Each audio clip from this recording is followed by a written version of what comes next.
고생하셨어요, 여러분. 좀 쉬었다 할까요? 5장이 전체를 읽었는데 언제 한번 읽어볼 시간이 따로 없을 것 같아서 제가 전체를 다 가지고 왔습니다.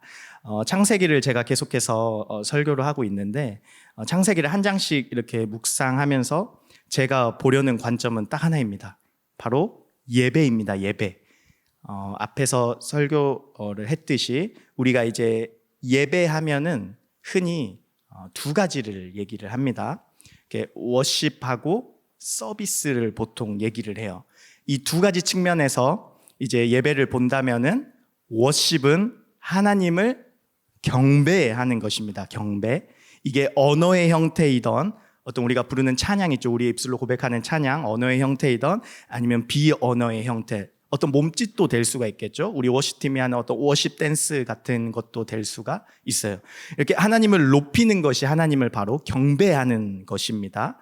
우리가 상대방을 높일 때 어떤 여러 언어를 사용하죠. 뭔가 이렇게 상대방이 뭔가를 잘하면은 감탄사 같은 거를 우리가 얘기를 하죠. 와, 정말 잘한다. 와, 대단하다. 마찬가지로 하나님과의 관계에 있어서도 하나님을 높인다는 것은 하나님 위대하십니다. 하나님 전능하십니다. 하나님이 어떠한 분이신지를 우리가 경험하고 그분을 알아가면 알아갈수록 우리가 우리의 언어로 아니면 비언어로 그분을 더욱더 높일 수 있는 것입니다. 그렇다면 서비스는 무엇일까요? 서비스는 이렇게 섬기는 겁니다. 섬기는 거. 이걸 이제 우리가 성경에서는 순종이라고 표현합니다. 순종.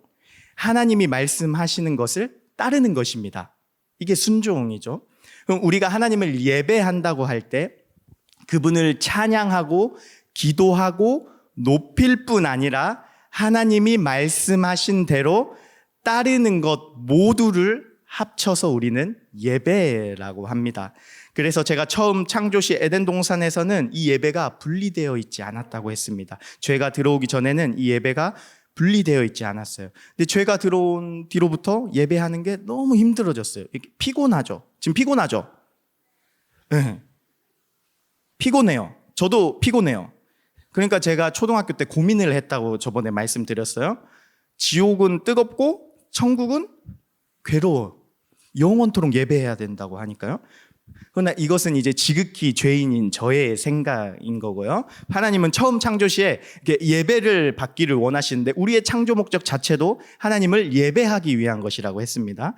근데 하나님 예배를 받으시는데 어떤 강제적으로 아니면 기계적으로 찍어내듯이 수동적으로 아니면 아주 우리를 피곤하게 해서 그런 식으로 예배받기 원하시지 않았습니다. 하나님은 자발적인 마음으로 자발적으로 하나님을 인격적으로 예배하기를 원하셨습니다.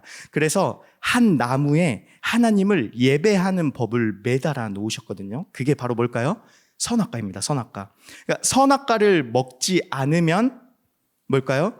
언제든지 하나님과 인격적인 관계를 누리며 동산의 모든 것을 누리며 하나님을 예배할 수 있는데 선악과를 먹는 순간 뭐가 찾아올까요?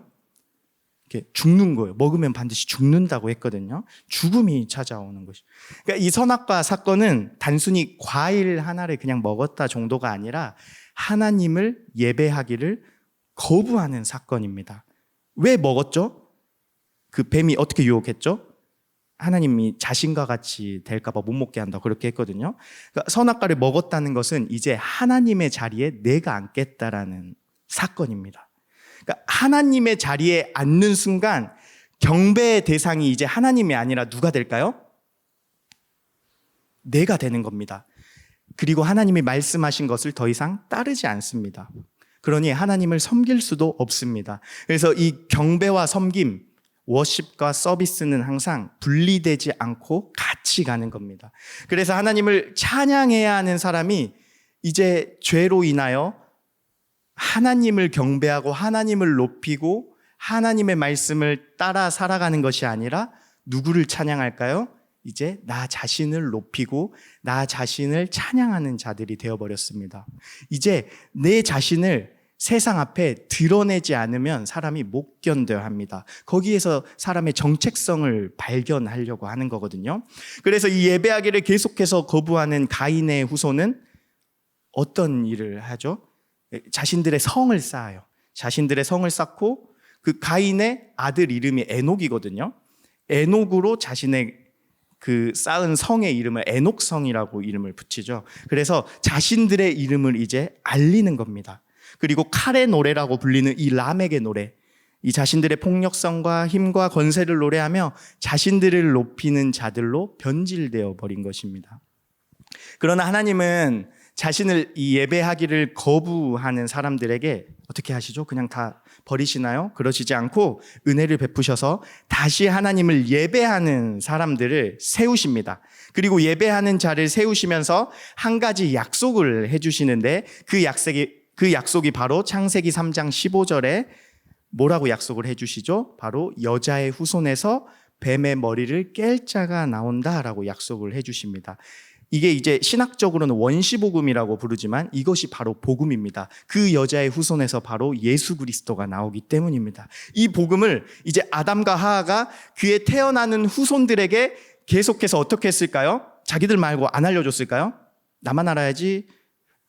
알려줬겠죠? 전해줬을 텐데 반응이 있겠죠. 반응. 두 가지 반응. 뭘까요? 믿거나 안 믿거나. 그래서 제가 이분법적으로 세상을 둘로 나누면 하나님을 예배하는 자들과 하나님을 예배하지 않는 자들 둘로 나뉜다고 했었습니다. 그래서 창세기 4장 마지막 부분하고 창세기 5장은 그런 측면에서 이분법으로 나뉩니다. 자, 어떤 비교표가 있을까요? 바로 하나님을 예배하지 않는 가인의 후손이 4장에 나오고 창세기 5장에는 하나님을 예배하는 자들의 족보가 나옵니다. 그래서 창세기 5장은 이렇게 시작을 하는 것입니다. 이것은 아담의 계보를 적은 책이니라. 그러나 이 계보는 하나님을 예배하지 않는 가인의 후손으로 이어지는 것이 아니라 어디로 이어질까요? 자, 원래 아담 다음에 이제 우리가 성경대로 했을 땐 순번이 이제 가인이어야 되는데 가인으로 이어지지 않고 셋으로 갑니다. 셋. 그래서 하나님을 예배하는 셋의 후손으로 이어집니다. 그렇다면 이제 이런 의문이 들 수 있죠. 그럼 이 가인 후손 중에 예배하는 사람이 한 명도 없었을까요? 어땠을 것 같아요? 있었을까요? 없었을까요? 몰라요. 성경이 안 알려줘요. 그러면 셋의 후손은 자, 예배자의 족보 이제 셋의 후손으로 이어지잖아요. 그럼 셋의 후손은 모두 예배하는 자들이었을까요?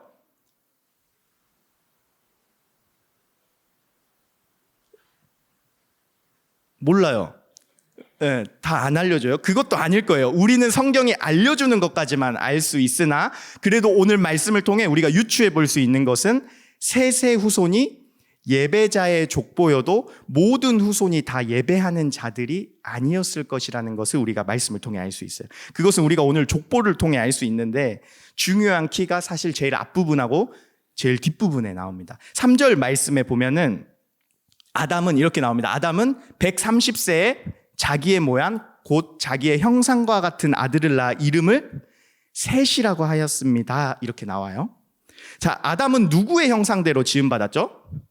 네, 하나님의 형상으로 지음받았습니다. 그러나 이제 아담은 자신의 형상과 같은 자녀들을 쭉 낳습니다. 자, 형상이 무엇인지는 사실 설명할 게 너무 많아서 제가 따로 기회가 되면 한번 하도록 하고, 자, 간단하게 말하면 형상은 닮은 것입니다. 닮은 것. 자, 부모님하고 혹시 안 닮으신 분 계세요? 다 부모님을 닮으셨죠? 안 닮았으면 좀 의심을 해봐야 돼요.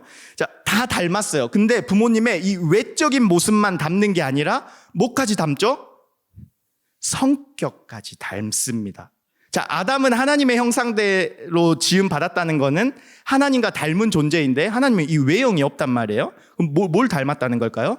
바로 하나님의 인격, 하나님의 성품을 닮았다는 거겠죠. 그 모습을 닮은 존재로 아담이 지음받았는데, 자, 아담이 선악과를 먹고 이제 죄가 들어왔어요.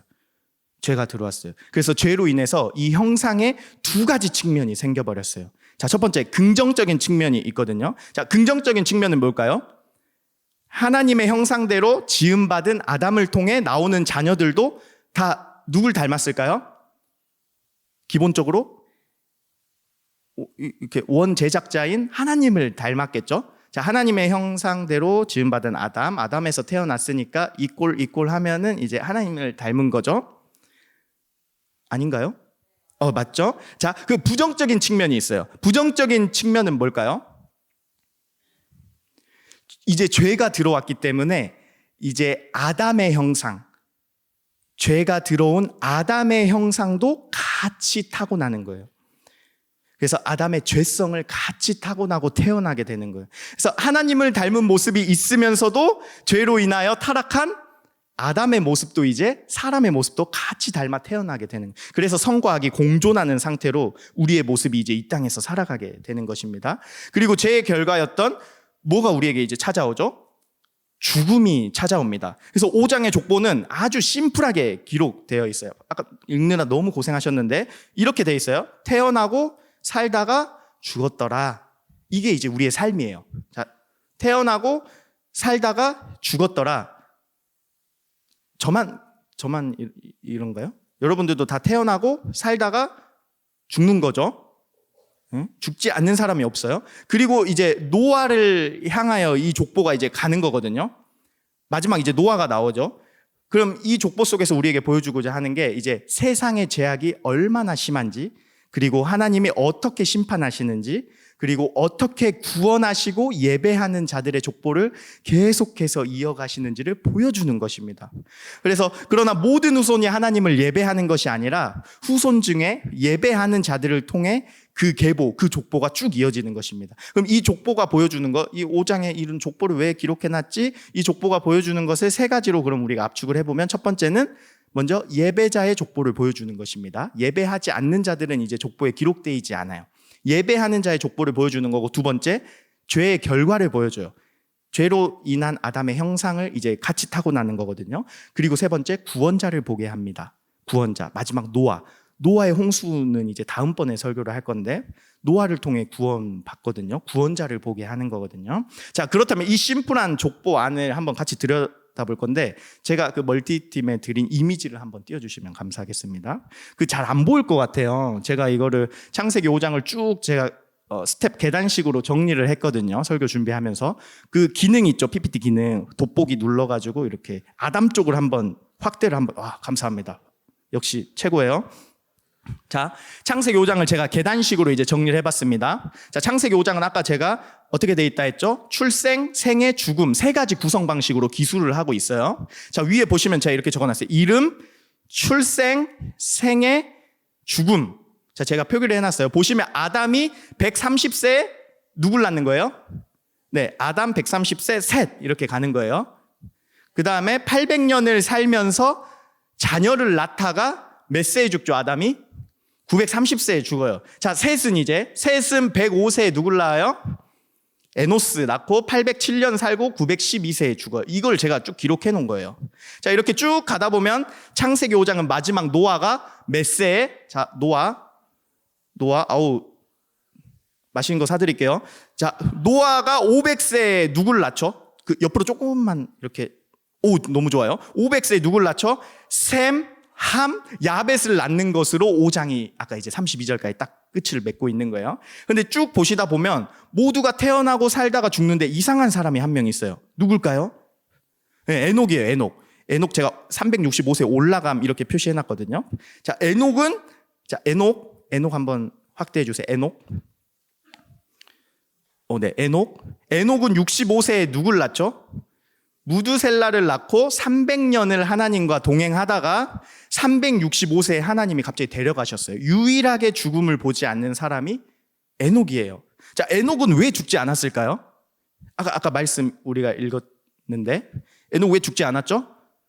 네, 바로 하나님과 동행했기 때문이다라고 말하고 있어요. 그렇다면 다른 사람들은 동행을 안 했을까요? 아니요. 동행했어요. 네, 몰라요. 좋아요. 아니요, 동행했어요. 그런데 에녹을 통해 우리에게 보여주고자 하는 것이 있어요. 자, 잘 보시면 에녹은 처음부터 하나님과 동행했다고 나오지 않고 65세에 무드셀라를 낳고 몇 년간? 300년간만 동행했다고 나옵니다. 그렇다면 이 에녹에게 도대체 무슨 일이 있었던 걸까요? 이제 여러분 그런 거 있잖아요. 우리가 평소에 그냥 평범하게 신앙생활 이제 교회 왔다 갔다 하다가 설렁설렁 신앙생활 하다 갑자기 무슨 안 좋은 일이 딱 생겼어요. 그래서 갑자기 어떻게 하죠? 교회 더 안 나와요? 자, 갑자기 이제 잘 믿게 돼. 열심을 내요. 자, 에녹의 65년 인생에 어떤 전환점이 생긴 걸까요? 모르죠. 안 나오니까. 그것은 그래서 우리가 무드셀라의 이름의 뜻에서 우리가 볼 수 있어요. 왜냐하면 65세에 무드셀라를 낳고 하나님과 300년간 동행을 한 거거든요. 자, 무드셀라의 이름 뜻이 뭘까요? 이거는 이제 개역개정에는 안 나와 있지만 이제 그 히브리어 원어 성경을 보면은 이 마트 살라라는 단어거든요. 이게 합성어인데 이게 뭔 뜻이냐면은 창을 던지는 남자예요. 무드셀라 뜻이 창을 던지는 남자.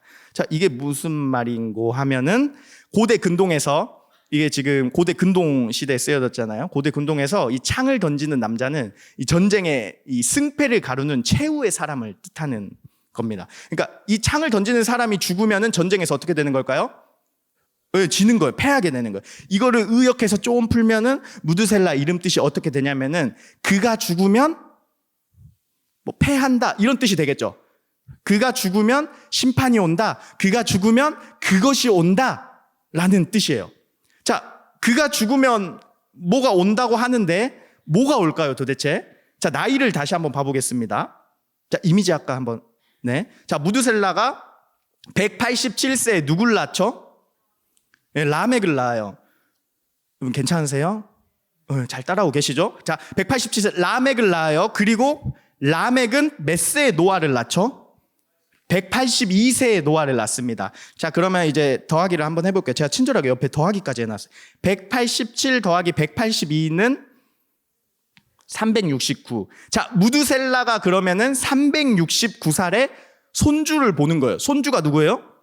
노아인 거예요. 노아.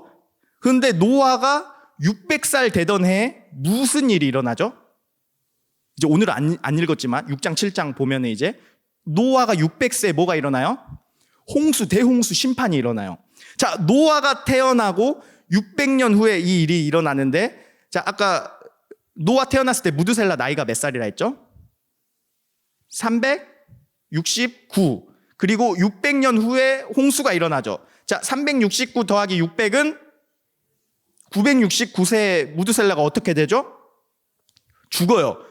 그가 죽으니까 뭐가 와요? 심판이 오는 거예요, 심판. 저만 소름 돋는 건가요? 자, 자, 에녹이 무드셀라를 낳고 이걸 알았던 거예요, 이걸. 이 이름 뜻. 자, 홍수가 올 줄은 몰랐겠죠?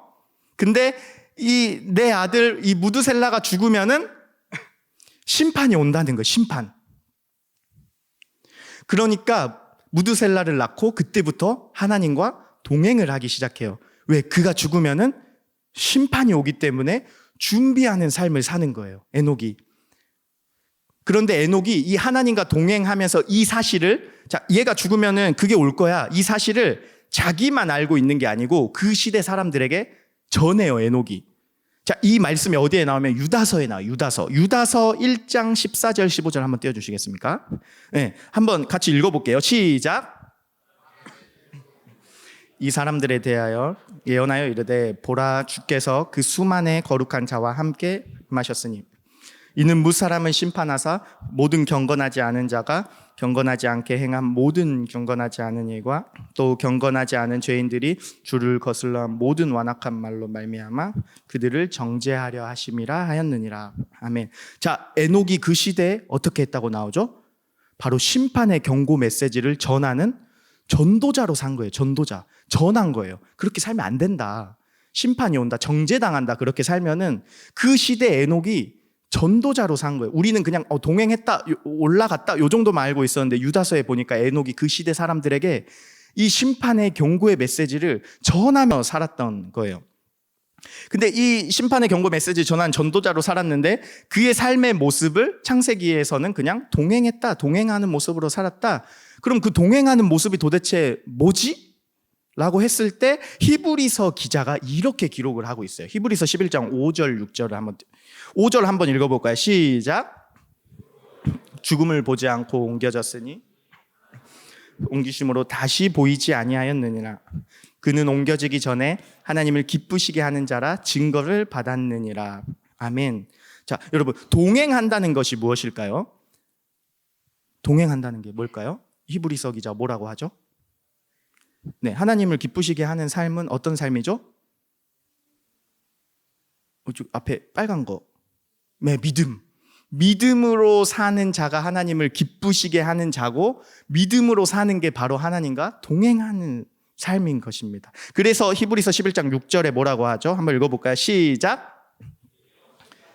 기쁘시게 하지 못하나니 하나님께 나아가는 자는 반드시 그가 계신 것과 또한 그가 자기를 찾는 자들에게 상 주시는 이심을 믿어야 할지니라. 아멘. 자, 믿음이 없이는 하나님을 기쁘시게 하지 못하고 하나님께 나아가는 자는 반드시 하나님이 계신 것과 하나님이 상 주시는 이심을 믿어야 하는 거예요.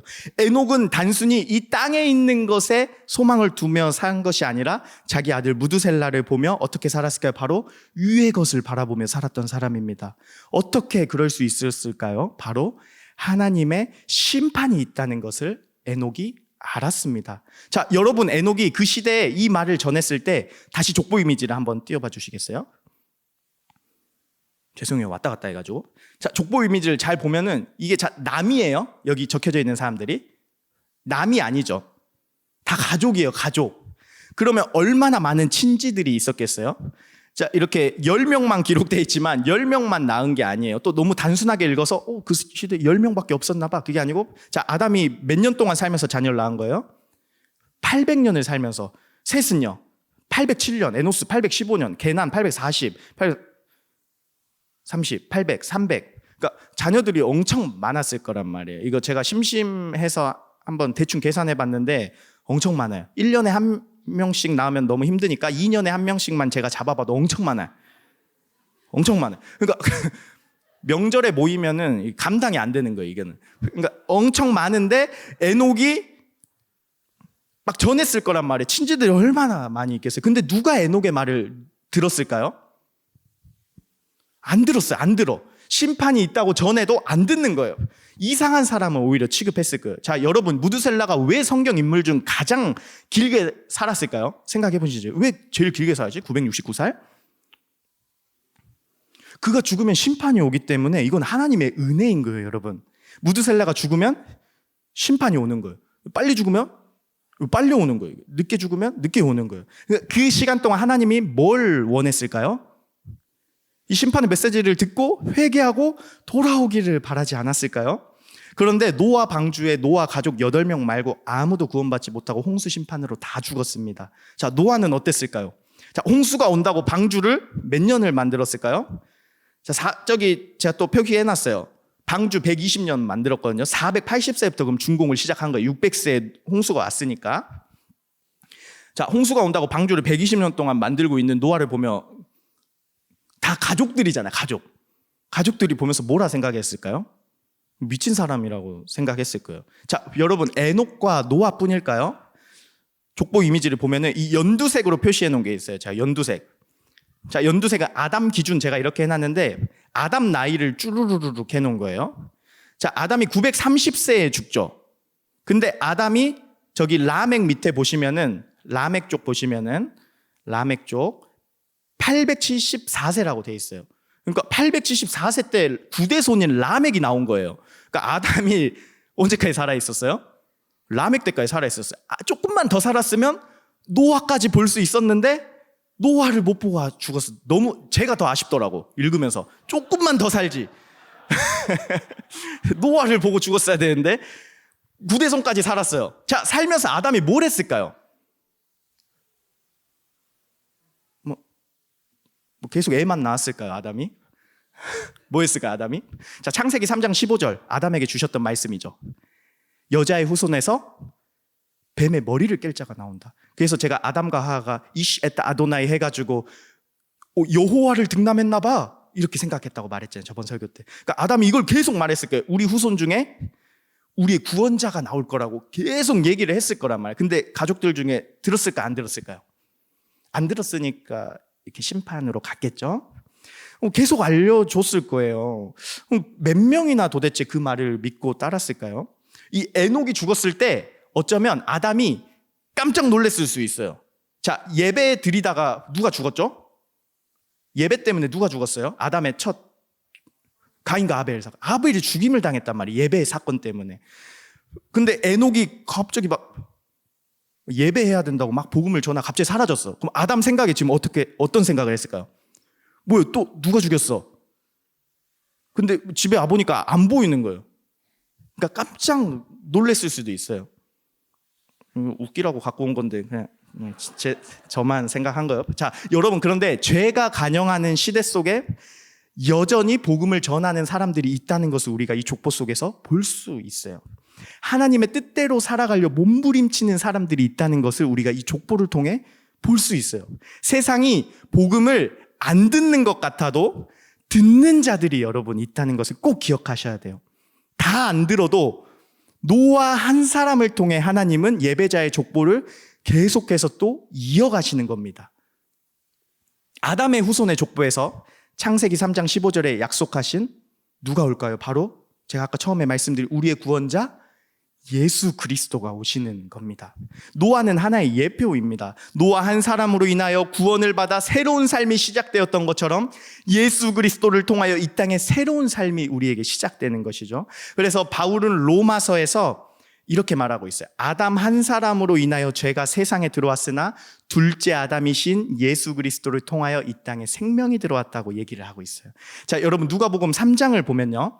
제가 인용 구절을 사실 다 띄워야 되는데 32절 너무 많이 드려서 이거 누가복음 3장의 족보까지 적어달라 하면 멀티실에서 너무 화를 낼 것 같아서 이건 제가 축약해서 한번 읽어볼게요. 자, 누가복음은 이제 누가가 썼죠. 누가는 족보를 거꾸로 올려요. 그래서 누가복음 3장 23절에 보면은 예수님의 족보를 거꾸로 올려서 기술하는데, 자, 대충 내용이 이렇습니다. 예수님의 위는 요셉, 요셉의 위는 헬리, 이렇게 쭉쭉쭉 나가다가 이제 이렇게 나오는, 그 위는 셈이요, 그 위는 노아요, 그 위는 라멕이요, 그 위는 무드셀라요, 그 위는 에녹이요, 그 위는 야렛이요, 그 위는 마하랄렐이요, 그 위는 게난이요, 그 위는 에노스요, 그 위는 셋이요, 그 위는 아담이요, 그 위는 하나님이시니라. 아멘.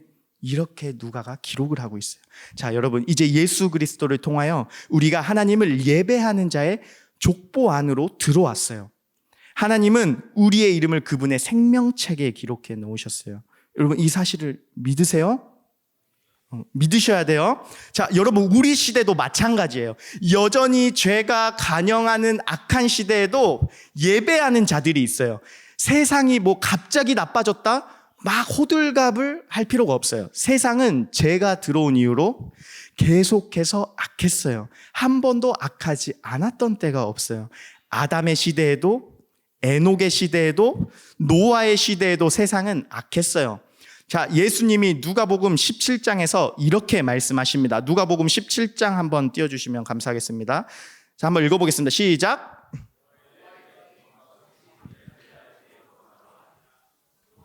방주에 들어가던 날까지 사람들이 먹고 마시고 장가 들고 시집 가더니 홍수가 나서 그들을 다 멸망시켰으며. 자, 이게 악한 걸까요? 여러분, 먹고 마시고 장가 들고 시집 가는 게 악한 게 나쁜 게 아니에요. 근데 뭘 나쁘다고 하는 걸까요? 바로 그것만 하는 것을 악하다고 하는 거예요. 심판이 있는 줄 알면서도 사람들이 그것만 해요. 먹고 마시고 시집가고 장가가고 그냥 사람이 사는 대로 사는 거예요. 하나님을 예배하지를 않아요. 그럼 사람들이 모를까요? 듣지만 믿지 않는 거예요. 심판이 있다고 알지만 가볍게 여겨요. 당장 일어나지 않을 거라고 안일함에 빠져 있어요. 여러분, 바울이 후임 목회자인 디모데에게 이제 권면할 때 디모데후서 3장에 이렇게 권면해요. 디모데야, 이것을 알아야 돼. 마지막 때에는 사람들이 자기를 사랑하고 돈을 사랑하고 자랑하고 교만하고 비방하고 부모를 거역하고 감사하지 않고 거룩하지도 않아. 또한 무정해 원통함을 풀려고 하지 않아. 모함을 해 절제하지 못해 싸나워 선한 것을 좋아하지 않아. 배신해 조급해 쾌락을 사랑하기를 하나님 사랑하는 것보다 더한다. 이렇게 권면을 해요. 여러분, 노아의 때나 2000년 전 바울이 살았던 시대나 지금 우리 시대나 마찬가지입니다. 마지막 때 심판이 있다는 것을 듣고 알면서도 사람들이 자신의 삶에, 자신의 일에, 자신을 위해서만 살아갑니다. 그러한 시대 가운데에도 여전히 복음을 듣고 심판이 있음을 기억하며 하나님을 예배하는 자들이 있습니다. 바로 우리겠죠? 우리 예배하는 거죠. 자, 하나님은 그 사람들을 통해 오늘도 여전히 영광 받으시며 자신의 영광을 그 사람들을 통해 드러내시고 구원의 역사를 일으키시는 겁니다. 그러나 여러분, 예배자로 살아간다는 것이 쉽지 않습니다. 이 시대마다 예배자들은 항상 쉽지 않은 삶을 살았어요. 이렇게 예배자로 살다 보면 이 땅에서 누릴 수 있는 것들을 포기해야 될 게 사실 더 많습니다. 손해볼 때도 있고 억울할 때도 있고 손가락질 받을 때도 있어요. 노아의 시대에도 그랬거든요. 이 가인의 족보하고 아담의 족보를 우리가 4장 5장에서 이렇게 보다 보면은 차이점이 하나 있어요. 화려하지가 않아요. 아담의 족보는 너무 심플하고 평범한 것 같아요. 그러나 가인의 후손들은 제가 4장 설교하면서 뭘 했다 했죠? 문화 문명을 막 창궐해내고 화려하게 사는 것 같거든요. 도시 문화를 막 만들어내고, 그 안에 아담의 후손들은 평범하게, 아니면 오히려 세상이 이해할 수 없는 방식으로 살았던 모습을 우리가 이 아담의 족보를 통해 봤습니다. 사랑하는 청년 여러분, 담대하게 저는 오늘 도전해 보려 합니다. 세상 문화의 화려함에 빠져 살지 말고 그 안에서 예배자로 사시기를 권면합니다. 우리가 예배자로 살 때 세상이 잘 이해해 주지 않아요. 세상이 예배자를 이해해 준다면은 그것은 이미 타협하고 있다는 증거가 될 것입니다. 불편한 게 정상이에요.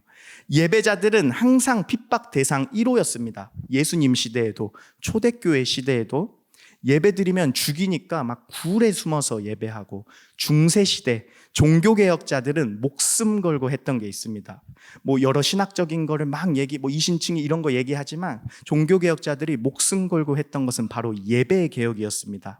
예배자들이 일어나면 세상은 늘 불편해요. 이 기득권층들이 별로 좋아하지 않아요. 그러니 잡아 죽이려고 하는 거예요. 이렇게 자기들이 사람들을 통제하고 사상을 막 주입시켜야 되는데, 예배자들이 일어나면 기독교 사상이 들어오면은 그게 잘 안 되거든요. 기독교 역사를 보시면은. 그러니까 핍박을 계속 하는 거예요. 지금 우리 선교가 있는 일본 선교팀도 마찬가지. 이제 우리가 흔히 우상과 신이 많아서 거기에 복음이 안 들어갈 거다 이렇게 많이 알고 있지만, 그것도 맞지만 초기 일본 기독교인들이 핍박을 너무 많이 받았어요. 그러니까 무서워서 예수님을 믿겠어요? 자기들도 믿으면 죽는데. 자, 북한은 어떨까요? 북한은 드러나지 않은 게 너무 많아요. 제가 이제 탈북민들과 잠깐 이제 합숙하며 성경 읽고 기도하는 시간을 가졌던 적이 있어요.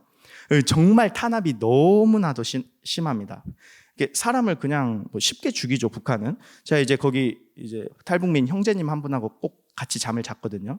그 형제, 이거 어디 나가면 안 되는데, 그 형제님하고 이렇게 얘기를 하는데 그 형제 이제 저한테 물어보더라고. 한국 사람이니까. 한국 사람이 이제 처음 저를 받은 거예요.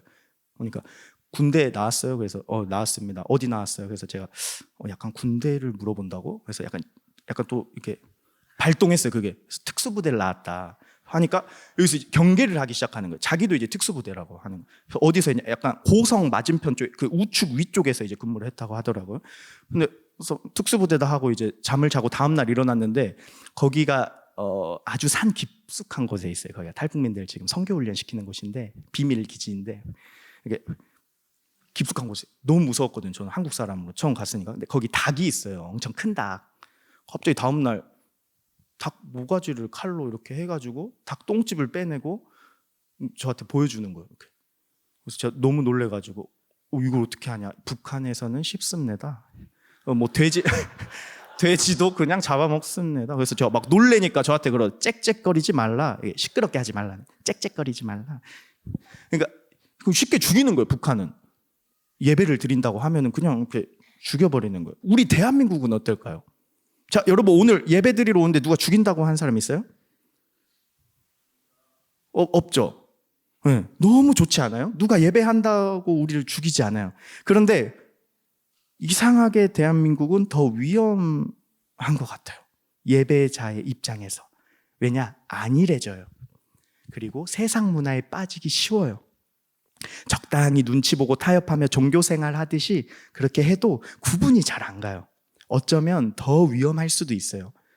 어쩌면 우리의 영혼이 죽어가고 있는지도 모르겠어요. 그러니 여러분, 우리의 이 상태를 이 시간 말씀 앞에 놓고 다시 예수님을 바라보는 시간 되길 소망합니다. 성경은 이 예배자의 족보를 예수 그리스도로 마무리 짓지만 이제 예수 그리스도를 믿고 하나님의 자녀된 자들은 그 족보 안으로 들어가는 것입니다. 구원의 소망을 가지고 이 땅에서 예배자로 살아가는 것입니다. 그래서 여러분, 히브리서 기자가 말해요. 사람에게 한 번 죽는 것은 정해진 것이요 그 이후에는 심판이 있으리니. 이거는 새가족 교제에 있는 새가족 초신자들에게만 전해야 될, 들어야 되는 내용이 아니라 오늘 우리가 들어야 할 말씀입니다. 하나님 살아 계십니다. 마지막 날 반드시 심판하십니다. 하나님 살아계심을 믿고 여러분이 있는 자리에서 믿음으로 사시길 소망합니다. 그리고 여러분이 계신 그 자리가 하나님을 예배하는 자리가 되고 여러분을 통해 예배하는 자들이 일어나길 소망합니다. 여러분, 우리 이 시간 찬양으로 고백하고 같이 몇 가지 기도하고 또 광고 나누도록 하겠습니다.